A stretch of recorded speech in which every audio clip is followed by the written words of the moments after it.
Welcome to Eternal Family Adoptions, where members of the Church of Jesus Christ of Latter-day Saints share stories and secrets of building forever families through faith-centered adoptions.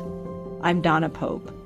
Join us as we discuss how our faith can guide our adoption journey and create family connections.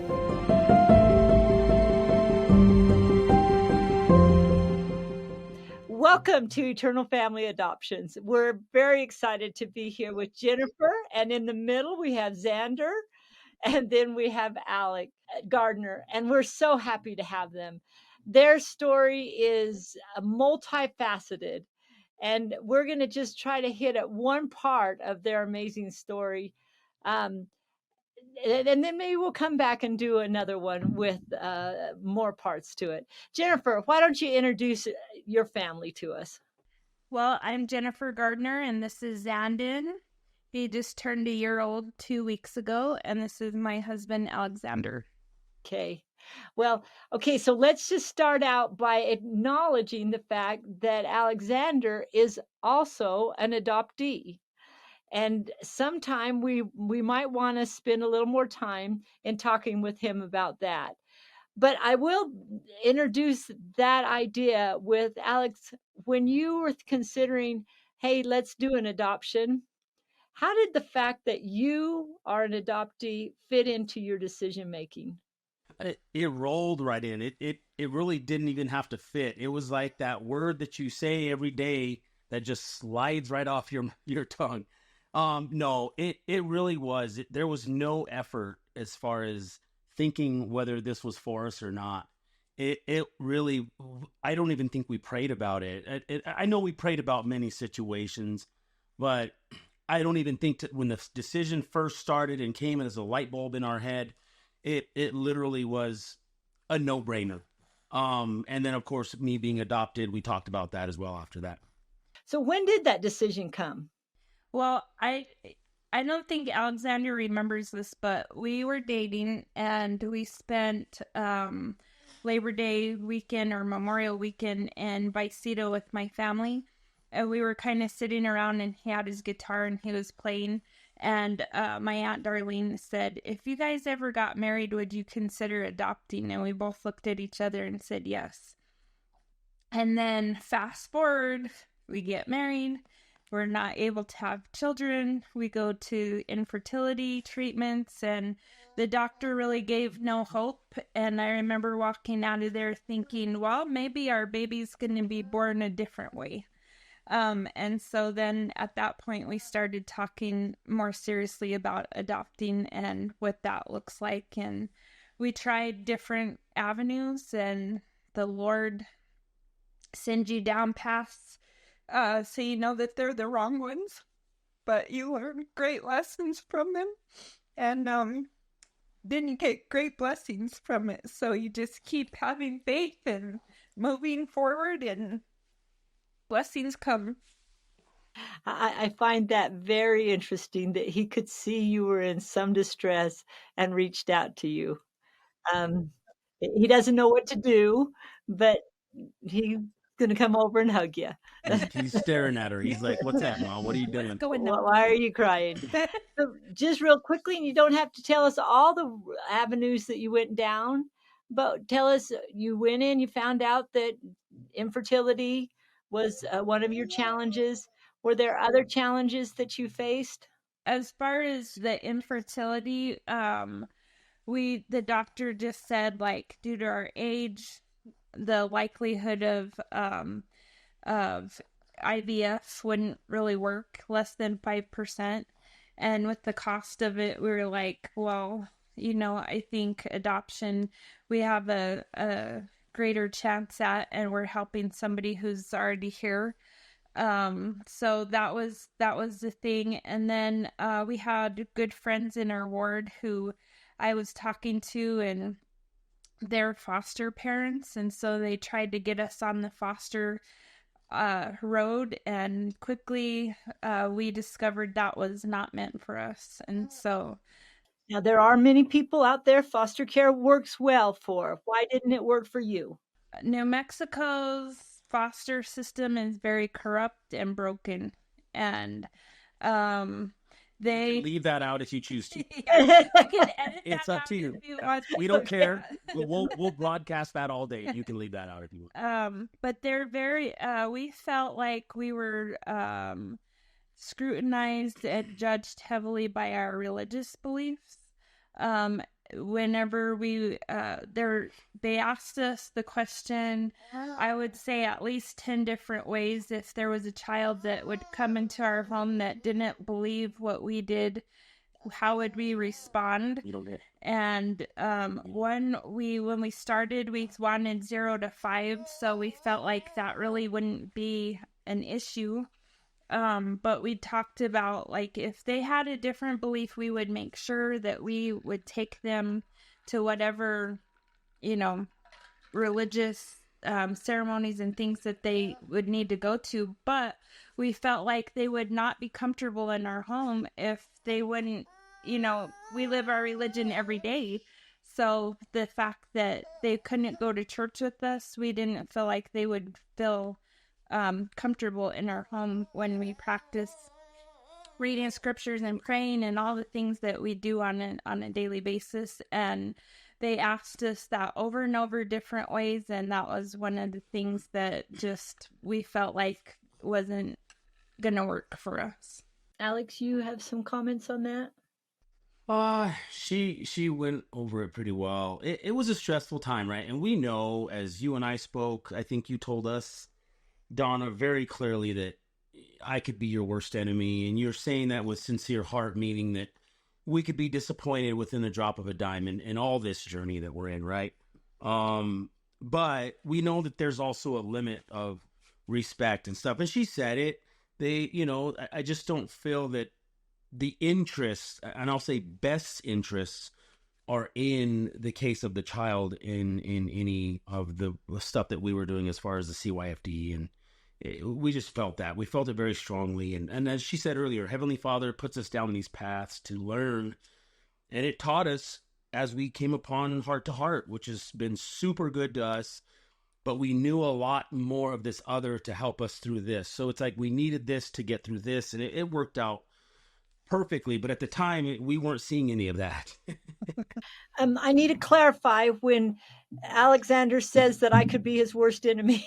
The reason behind that is I said to him that as we were working together, I could become his greatest friend or his worst enemy, and that I really had very little control over which it would be. And it had more to do with the relationship that we had and how we moved down that path, because there is as likely, in fact, probably more likely, going to be some major disappointments than there are going to be some great joys. But you never were close to that. I apologize. I didn't jump deeper into that. That's okay. I'm sorry. And you never came close. Even though we were disappointed at times, we knew that you were stuck between two rocks and you couldn't do much. You were just relaying some bad news or good news, either way. So let's talk about your adoption story, because it's a fun one. Fun one, hard one. Jennifer, why don't you start out by, we began to talk and you decided, okay, we're going to get our home study done. We're going to get all ready. We're going to apply with a couple of different agencies. How many agencies did you apply with?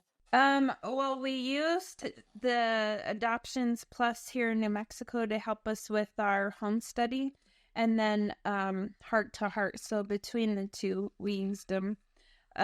So we worked through them to get our home study done, and then Alexander and I really wanted to attend General Conference, and I told them I felt really strongly that we needed to meet you all in person, because the experience that we had with CYFD kind of left a bitter taste in our mouth. We won't get into all of that, but I felt like we needed to know who you guys were. We wanted you to know who we were. So we went up to conference in October and met you all and felt so good coming home that we were on the right path.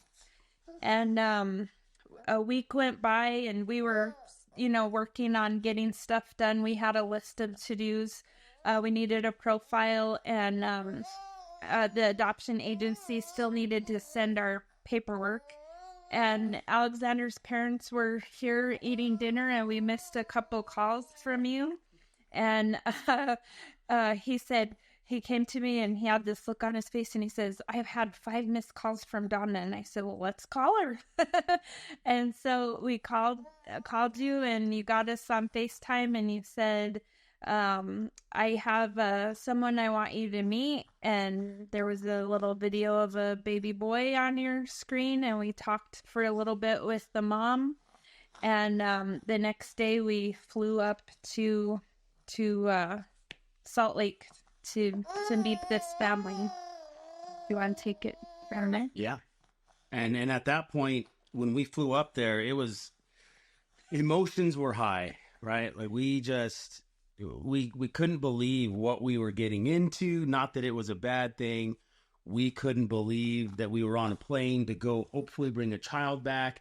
It was all surreal. It was everything was a first moment for us. Obviously, if we don't have any other children, this was our first. So, but yeah, we thought it went well. You guys were good with the communication with the individual, the mother that was, going to, place her child with us. And you guys handled this so well. I didn't, and you guys taught us and gave us some instruction and very detailed that I never even imagined and thought. I would have said something that just would have been off the charts, who knows, with my very open personality. But let's call the birth mom Irene. Okay. Irene. oh, okay. Love it. Okay. Yeah. So we had a good time.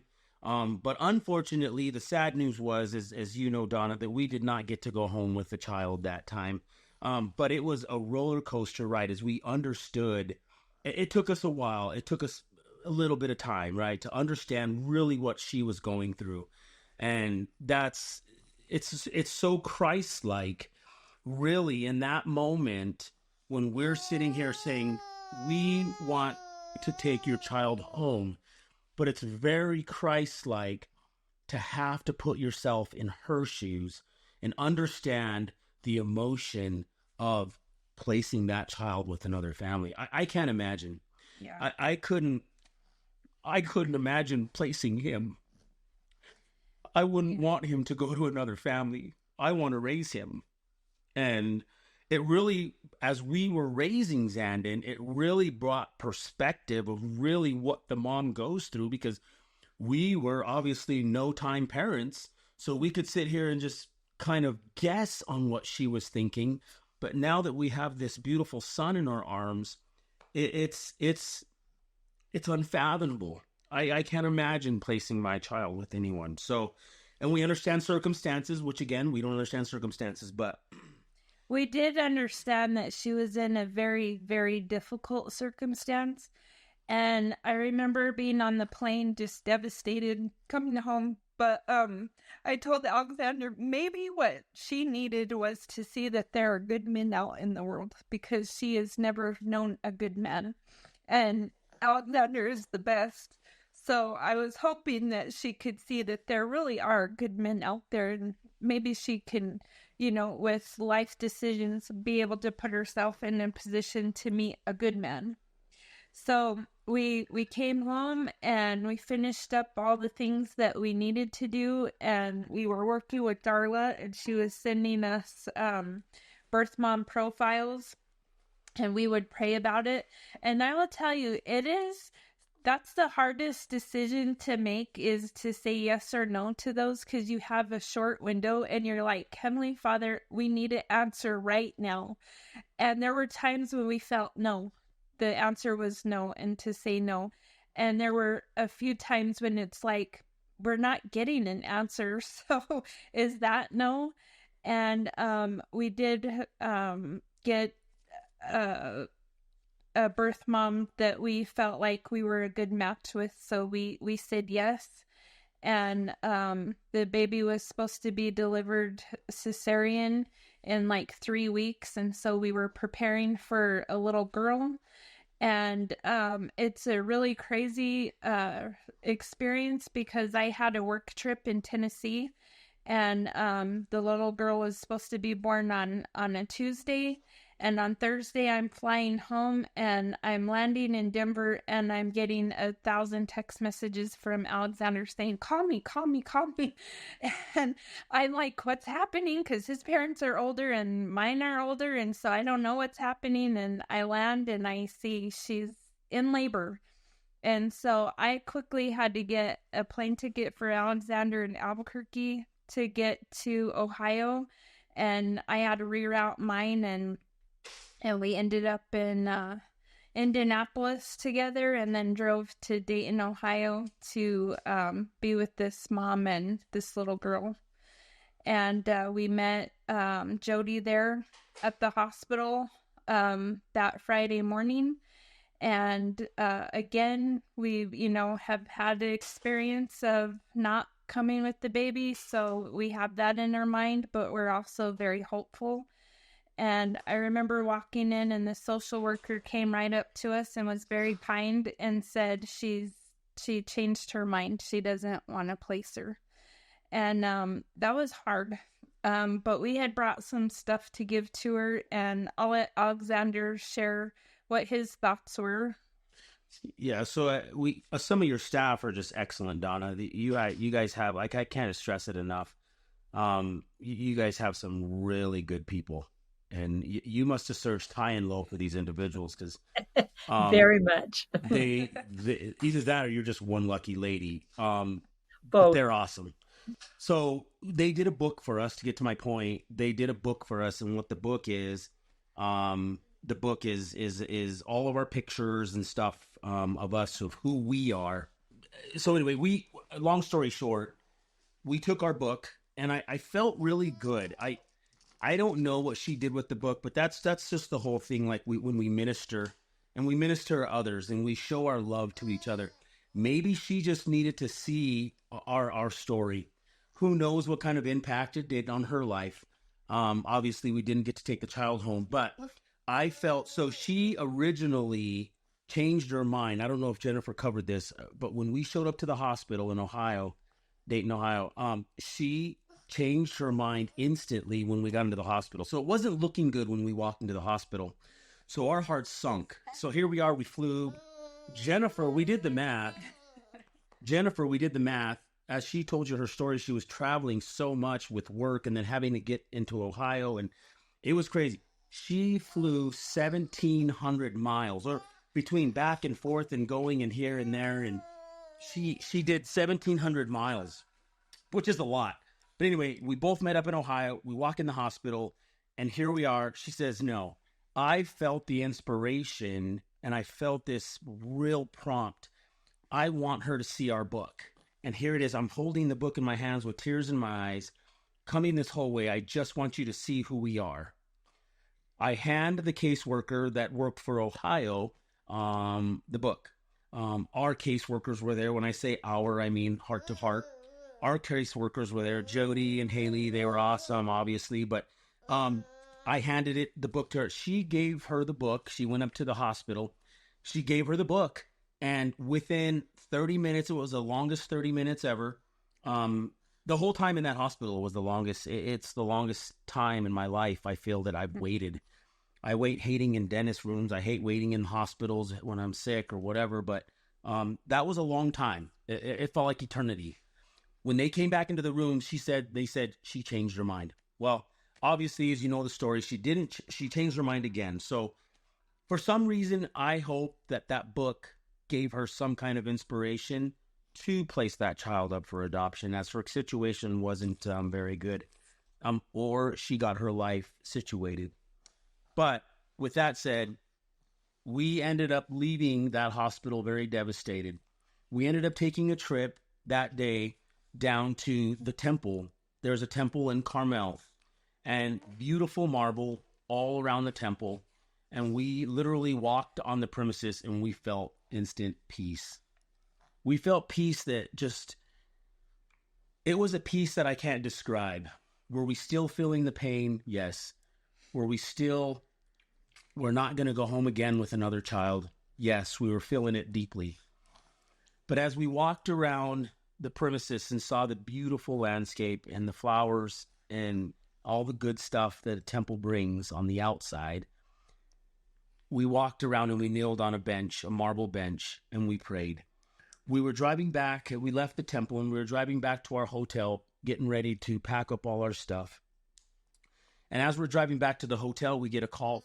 She said, I'm calling you, but not for the reasons you think, in Ohio. But do you remember Irene? And Alexander and I looked at each other and we said, well, we've never stopped thinking about Irene or her baby and keeping them in our prayers. And she said, well, Irene called yesterday and is wanting to place the baby, and are you guys interested? And I just remember telling Alexander, the Lord has a very funny sense of humor. And I don't know what Irene had to learn. I don't know what we had to learn in the 2 months that had gone on. But we said, yes, we would love to. But also, Jody had said for the Ohio situation, if she changed her mind, that they would go there, sign the paperwork, and then have us come. And so I had that in my mind, and I said, Jody, we've kind of been on that road with Irene before, and before we get on a plane and fly all the way down to New Orleans, could you guys go and sign the paperwork and then we'll come? And she's like, oh, yes, that's what we'll do. So Sunday, Jody and Haley flew down there and spent the day with Irene and signed paperwork, and then called us up, and we got on a plane at 3:00 in the morning and flew down there. And we got to spend the day walking around New Orleans and all the things that are important to the birth mom, so that we can be able to share that experience. We also got to spend time with her 3-year-old. And I have to say, a lot of people always say, if Xandon takes after the mom or the birth dad, and her little boy, her 3-year-old, is just as stout and tall as could be for a 3-year-old, and this boy is very muscular, very solid, very tall. So I think he takes after his mom, if anybody wants to know. But we just took him for an appointment yesterday, and he's in the 99 percentile. He has a 17-inch head, a 19-inch head, and his feet are as square as all I could get out, just like Shrek. This boy is going to be a Shrek-like figure. He's going to be huge, and we're okay with that, because we'll just feed him and feed him and feed him.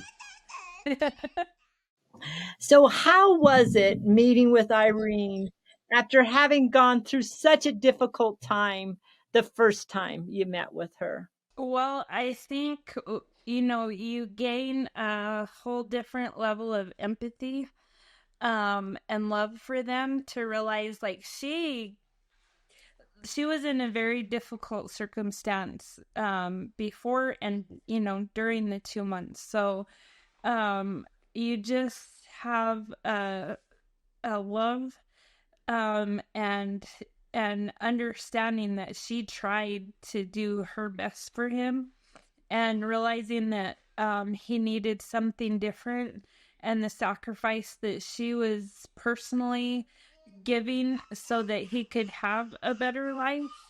That whole experience just led to more love for her and understanding of what she went through. And she walked us around and showed us where she lived on the streets, and it just gave a lot of understanding to the challenges that she faced at a very young age, and still is facing. But for me, it was the learning the love of a mother, what that really means. Alex? Yeah, absolutely. And for me, and I think you're talking, just to correct with me, please. You're talking about the time that we saw her for the second time in New Orleans. Yeah. Okay.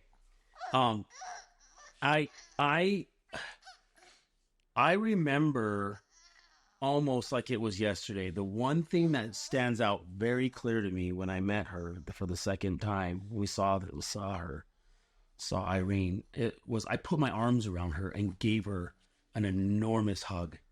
And I don't know this lady from Jack, but I do know that the choice that she was making was the absolute right choice. The feeling that we had the first time when we saw Irene, and that's what we didn't understand. I think that's what created so much pain for us going home, because everything just seemed too perfect, too ideal, too how do I say it? Everything just seemed to fit like a puzzle. And for us to go home without the baby the first go round just didn't seem right. And I can't sit here and say that I knew this was going to happen. I didn't. But I'm telling you, the feeling that I felt when we left the very first time just didn't sit right with me. And then obviously Heavenly Father answered that 2 months later. You know, it's a weird thing. People, and this one I said, we could become friends or we can become enemies. And I have no control over it. But you also said no matter what happens, you have to trust the Lord and keep moving forward. Absolutely. And for 30 years almost, I've done this, and I see these kind of stories happen over and over and over again. I can't predict them. I don't know what's going to happen. All I know is if you just keep moving forward, uh, it will work out, and move forward with faith. Will you have pain? Yes, you will. You will have pain. And how you resolve that pain is kind of up between you and God. One time someone asked me, it may have been you, well, what happens if it fails? And I said, woohoo. And they looked at me like I was insane. And I said, it's not that I want you to go through pain. That's not it. But remember who we're working with. We're working with women and men who are going through pain, who are going through loss, who are going through anguish. And I would love it if you understood some of that and could feel it with them, having gone through similar types of feelings. We will never, as adoptive parents, feel some of the anguish and trauma that they feel. We just never will. We never will. But if somehow we can go through experiences that help us understand a little bit of it, then that's so much the better for us. So we've talked a little bit about open adoption.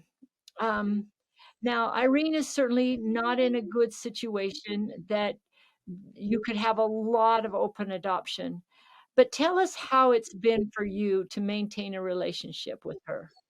Well, I love the Hearts Connect platform because we're able to go on and post videos and pictures, and it's helped me be super intentional during the week, and Alexander too, to make sure that we're, you know, taking pictures, highlighting our week, like what is he doing, how is he growing, how is he, becoming the person that he is. And I certainly, leaving without two babies, have, like you said, you felt some pain. And so I originally told Jody and Haley, I don't know how this is helpful to the birth mom to go on here and be triggered by these pictures week after week. To me, that would be super hard because they're grieving a loss. And so I felt guilty for a long time doing it because I didn't want to bring more pain to her. And to this point, we don't know that if she is or isn't. But I do know that a lot of conversation with her was that she and for good reasons in her life, she just doesn't trust people. And so she didn't trust that we were going to keep our end of the deal. And I told Alexander from the beginning, like, we are people of, what we say we do. We have integrity, and we want to make sure that we're doing what we said. And so we've tried very hard to make sure every week that we've posted something, so that when she's ready and she goes on there, she could see that we've kept our word and that we've kept her updated on things. And there's certain birthdays that she wanted us to make sure we posted something on, and I have those glued into my calendar so I know when they are. And that we recognize those important days for her, and keeping her up to date. And as far as, roughing it up a little more and sharpening the edges, more to your question, Donna. Now, we have been loyal, and we have posted. And on her end, on Irene's end, the good news is she doesn't have to respond. And we never once expected a response from her. Because once again, it's to the Christ-like manner of what are they going through? I hope she's okay. She obviously placed her child with us. And so we are super and forever indebted for that good decision that we feel she made. And with that said, she can go on to as this platform that Heart to Heart has, which is amazing. That it's like a little mini Facebook, but it's not the world book. It's a three-way pyramid book, which only a few people can see, and I love it. But like I said, she could have gone on there many times and seen what we have done. So there may have been times where she didn't respond, and maybe she saw it. We don't know. I'll actually go on and find out for you, because we can tell that. But it doesn't matter either way. Yeah, it doesn't matter. It really doesn't matter, because again, it's the inevitable. It's the surety. It's all of it. So no, we're okay. I hope that answered your question. It's a funny thing, because I have watched women who have lost contact for various reasons for years, and then I'll help them get on, and they will go, and I'll watch their face as they get on and they start to scroll through the pictures and the messages that are sent by the adoptive family.